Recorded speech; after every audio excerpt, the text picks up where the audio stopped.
Chapter 24 is called The Bandalore. Daisy was about to turn 8 years old, so she decided to invite Bert Beamish to tea. A thick wall of ice seemed to have grown up between Daisy and Bert since his father died. He was always with Roderick Roach, who was very proud to have the son of an Ickabog victim as a friend, but Daisy's coming birthday, which was 3 days before Bert's, would be a chance to find out whether they could repair their friendship. So she asked her father to write a note to Mrs. Beamish, inviting her and her son to tea.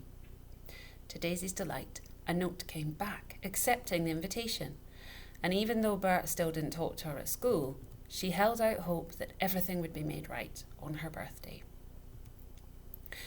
Although he was well paid as a carpenter to the king, even Mr. Dovetail had felt the pinch of paying the Ickabog tax, so he and Daisy had bought fewer pastries than usual, and Mr. Dovetail stopped buying wine. However, in honour of Daisy's birthday, Mr. Dovetail brought out his last bottle of Jeroboam wine, and Daisy collected all her savings and bought 2 expensive Hopes of Heaven for herself and Bert, because she knew they were his favourites. The birthday tea didn't start well. Firstly, Mr. Dovetail proposed a toast to Major Beamish, which made Mrs. Beamish cry. Then the 4 of them sat down to eat, but nobody seemed to be able to think of anything to say, until Bert remembered that he'd bought Daisy a present.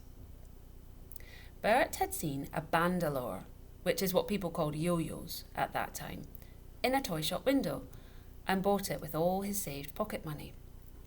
Daisy had never seen one before, and what with Bert teaching her to use it, and Daisy swiftly becoming better at it than Bert was, and Mrs. Beamish and Mr. Dovetail drinking Jeroboam sparkling wine, conversation began to flow much more easily. The truth was that Bert had missed Daisy very much, but hadn't known how to make up with her, with Roderick Roach always watching. Soon, though, it felt as though the fight in the courtyard had never happened, and Daisy and Bert were snorting with laughter about their teacher's habit of digging for bogies in his nose when he thought none of the children were looking.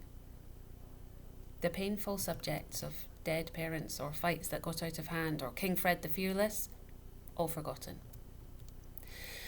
The children were wiser than the adults. Mr. Dovetail hadn't tasted wine in a long time, and unlike his daughter, he didn't stop to consider that discussing the monster that was supposed to have killed Major Beamish might be a bad idea.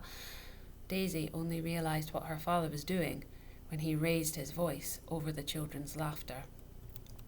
"All I'm saying, Bertha," Mr. Dovetail was almost shouting, "is where's the proof? I'd like to see proof, that's all."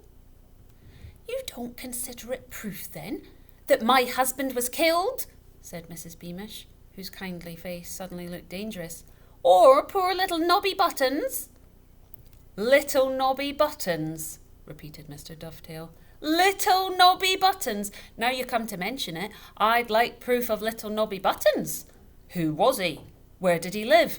Where's that old widowed mother gone, who wore that ginger wig? Have you ever met a Buttons family in the city within the city? And if you press me," said Mr. Dovetail, brandishing his wine glass, "if you press me, Bertha, I'll ask you this. Why was Nobby Buttons' coffin so heavy when all that was left of him were his shoes and a shin bone?" Daisy made a furious face to try and shut her father up, but he didn't notice. Taking another large gulp of wine, he said, "It doesn't add up, Bertha, doesn't add up.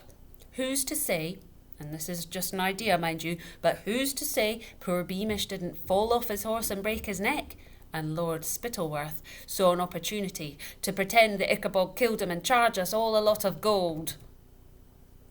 Mrs. Beamish rose slowly to her feet. She wasn't a tall woman, but in her anger she seemed to tower awfully over Mr. Dovetail. "My husband," she whispered, in a voice so cold that Daisy felt goosebumps, "was the best horseman in all of Cornucopia. My husband would no sooner have fallen off his horse than you'd chop off your leg with an axe, Dan Dovetail.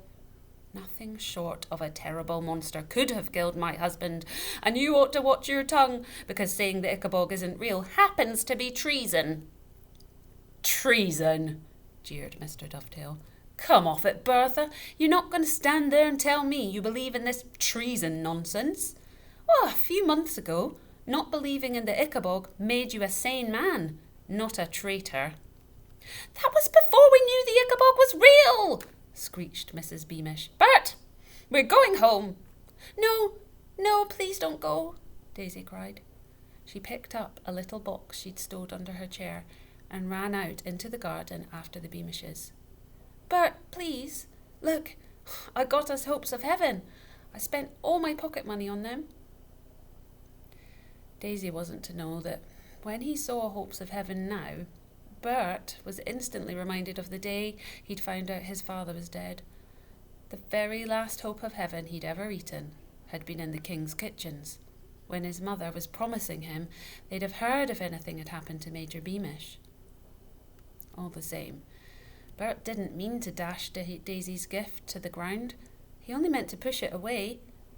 Unluckily, Daisy lost her grip on the box, and the costly pastries fell into the flower bed and were covered in earth.